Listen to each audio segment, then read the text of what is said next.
However, I thought about it. Violet and my parents have always been bad to me. I truly needed to let them get a taste of their own medicine. Just as I tried to leave the house, I found the cops at the door. They were looking for Violet. Without thinking, I took them to my aunt's place where my parents and Violet were found. Immediately, she was arrested. My family rained curses on me and called a jealous, good-for-nothing child. I regret not asking your mother to abort you. I was hurt by their words, but I didn't mind. Violet was arrested, and that's all that mattered. The stabbed girl fortunately didn't die, but her parents weren't going to let things slide. They pressed charges against my sister for attempted murder. My family members raged. Everyone blamed me. In anger, my parents kicked me out and vowed to kill me if they ever saw me again.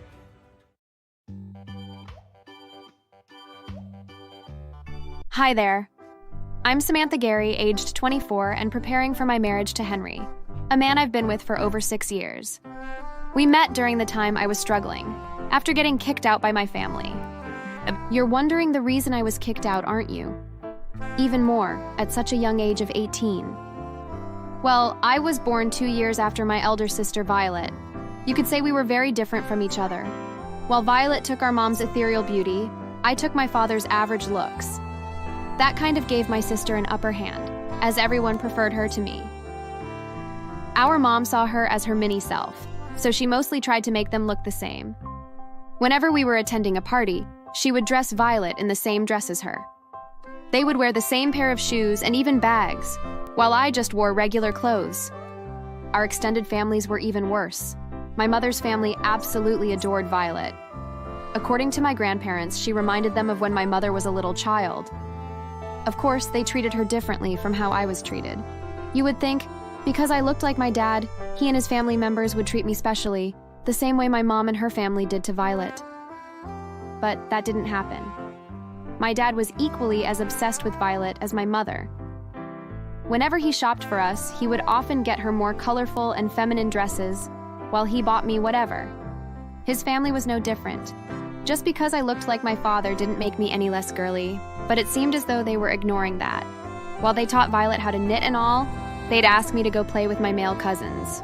Because of how frequently they got me blue and black things, I began to hate those colors. I was tired of seeing them. I loved pink too, just like Violet. I loved to have my hair packed in a ponytail with pink or other colorful hair ties. I didn't like how my mom always made them cut my hair to chin length, while Violet's grew past her shoulders. We soon began our college education. Since Violet was only 2 years older and didn't start going to school early, she was higher than me by just a class. When we got into high school, Violet became an entirely different person.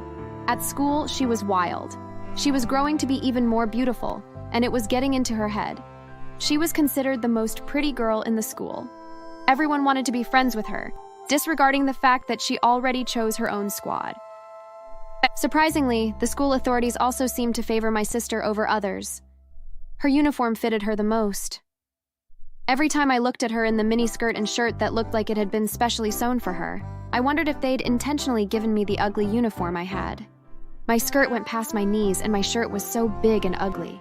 My family had mocked me the day we were both given our uniforms. However, despite how ugly they'd said I looked, I found students wanting to be friends with me. They'd often come to me and ask to be friends, but I always refused and told them I needed no friends. However, truthfully, I did. I craved to have friends like my sister did. But I felt they all came to me because they knew we were sisters. Perhaps they were just looking for an easier way to get closer to her. I didn't want to be used as a path and be abandoned later on when they'd gotten to their final destination, so I refused. One thing I knew I was better than my sister at was academics. I was way smarter than her.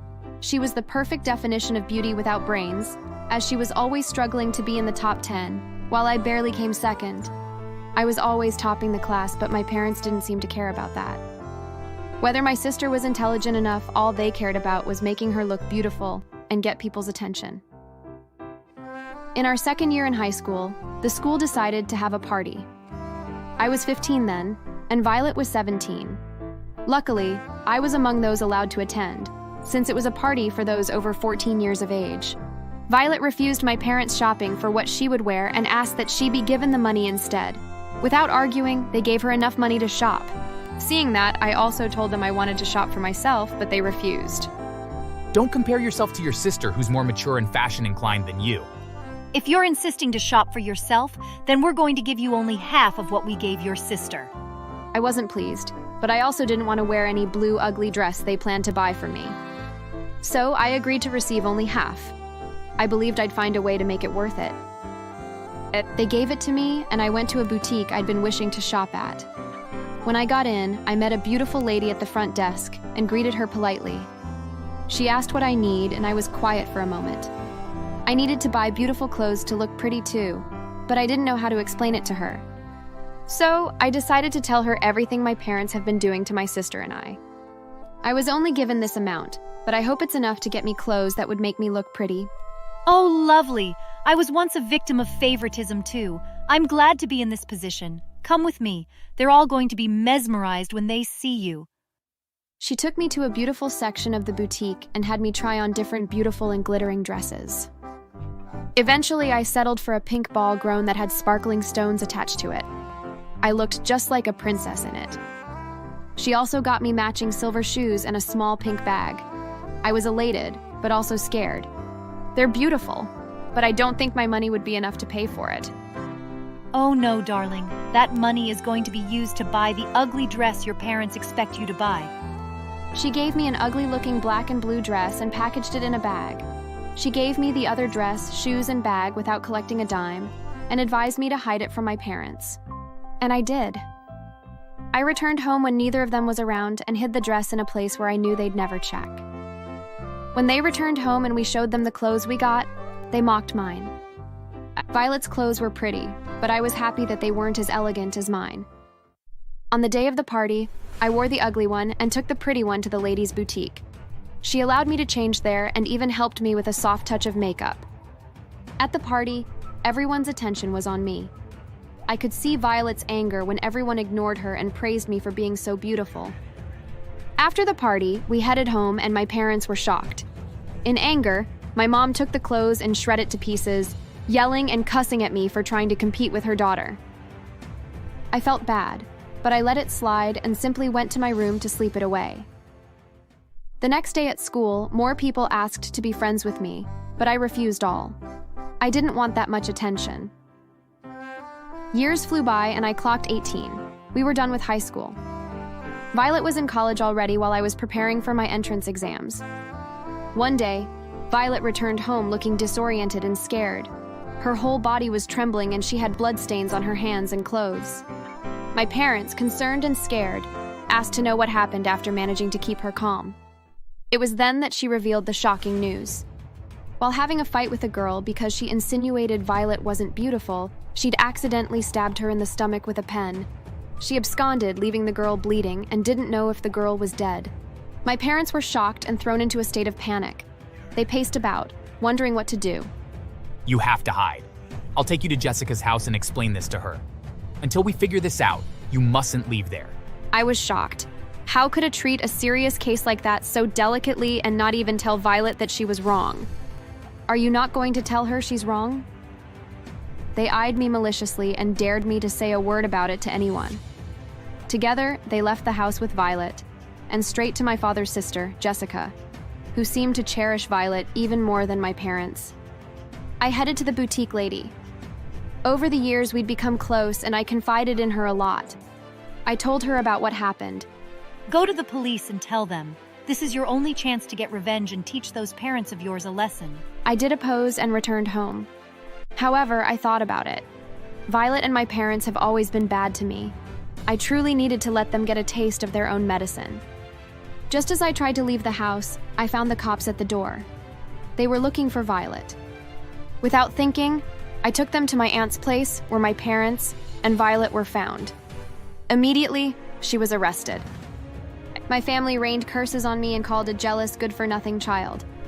I regret not asking your mother to abort you. I was hurt by their words, but I didn't mind. Violet was arrested, and that's all that mattered. The stabbed girl fortunately didn't die, but her parents weren't going to let things slide. They pressed charges against my sister for attempted murder. My family members raged. Everyone blamed me. In anger, my parents kicked me out and vowed to kill me if they ever saw me again. I went to the boutique lady and she gladly took me in. I got to hear that my parents and aunt were also arrested for trying to hide a criminal. While my parents and aunt were given 1-year jail term each, Violet got 18 years. It had taken a lot of money and treatments to save the girl. It was even discovered that Violet had broken her back after stepping on her back several times, which led the girl to being confined to a wheelchair, possibly for the rest of her life. I worked with the boutique lady and she helped me through my college education. She was like a mother to me and helped me gain back my self-esteem, which my family had killed. We relocated to Italy after she got a job there, and I transferred to one of the best colleges there. It was in my 3rd year that I met Henry, my soon-to-be husband. Last I heard from my parents, they weren't doing so well after losing their daughters. They did try to reach me once, but I pretended to not know them, and even threatened to report them to the police if they ever tried to speak to me again.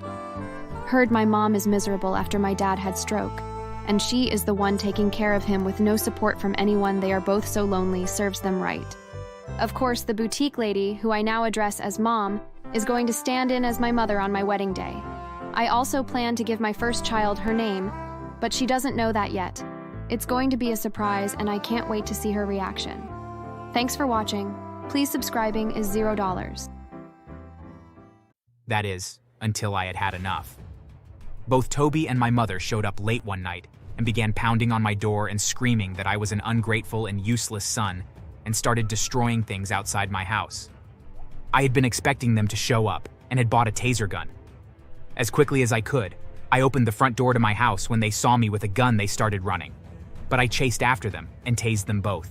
By the time they were recovering, the police had shown up and they were finally able to arrest them.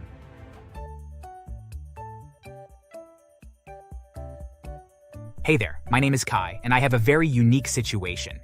You see, when I was very young, my mother Tanya wasn't very responsible, and as a result, my sister Tasha and I ended up going and living with our grandmother Kathy. From time to time, our mother would come and visit, but the purposes for her visits were always for some ulterior motive. Usually it was because she needed money, but she always tried to pretend she was doing it because she missed us, which of course she didn't. Hey guys, it's great to see you. Hey Tanya, to what do we owe the pleasure of your company? It's been a while and I wanted to see you guys. Mama! Hey kids!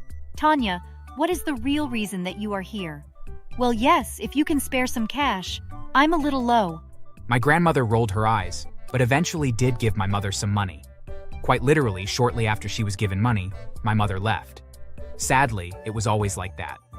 She would come and ask our grandmother for money, and then leave shortly thereafter. It always felt bad to know that our mother never came to visit for us. She was only ever interested in getting money from our grandmother, and then moved on.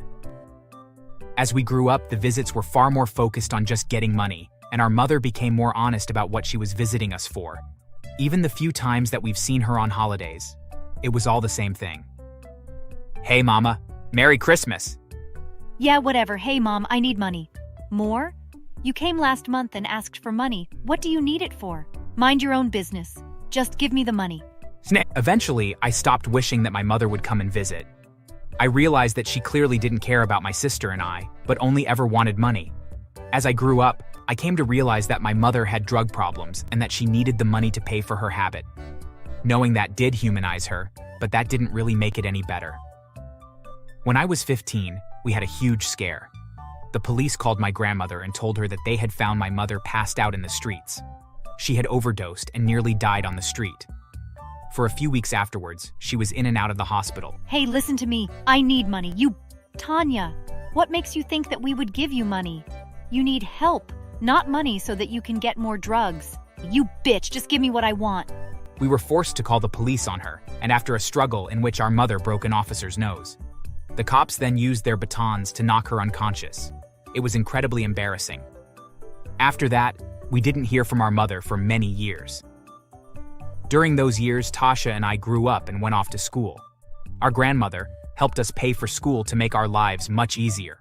Both of us passed our courses with flying colors and even managed to find very good jobs.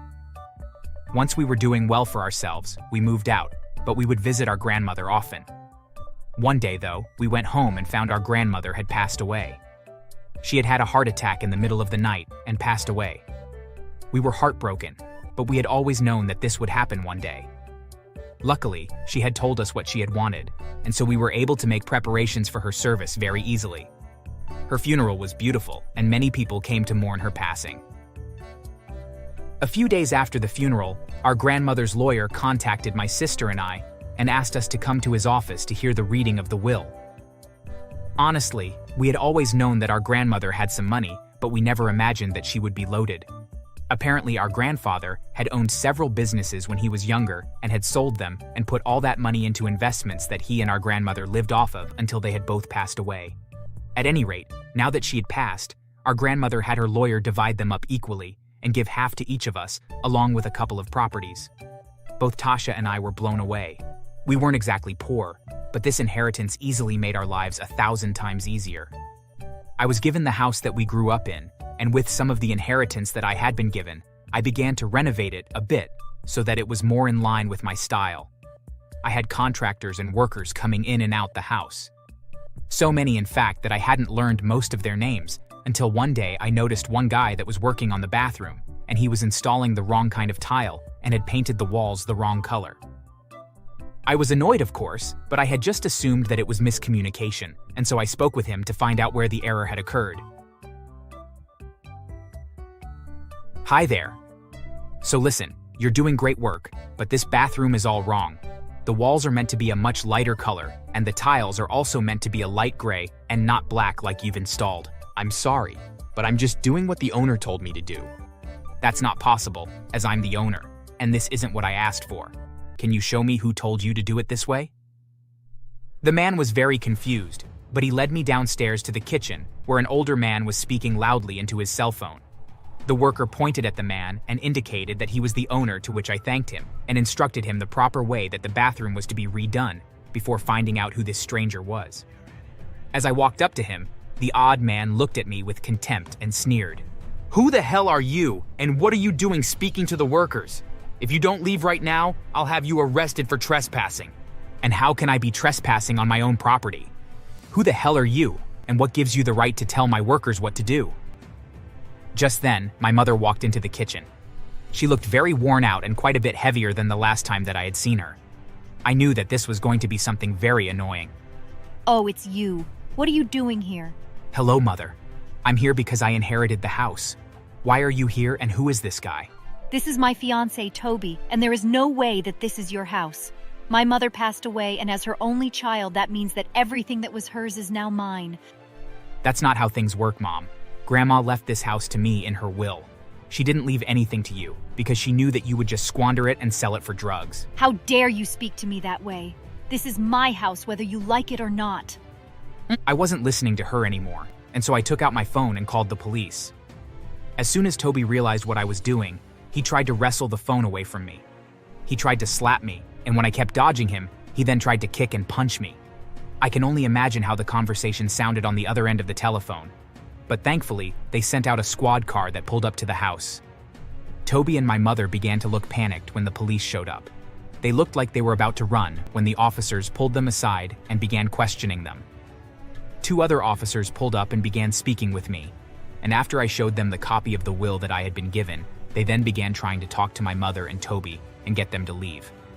This made both of them extremely angry, and both of them began to scream and shout at me at the officers, and Toby even took a swing at the one closest to him.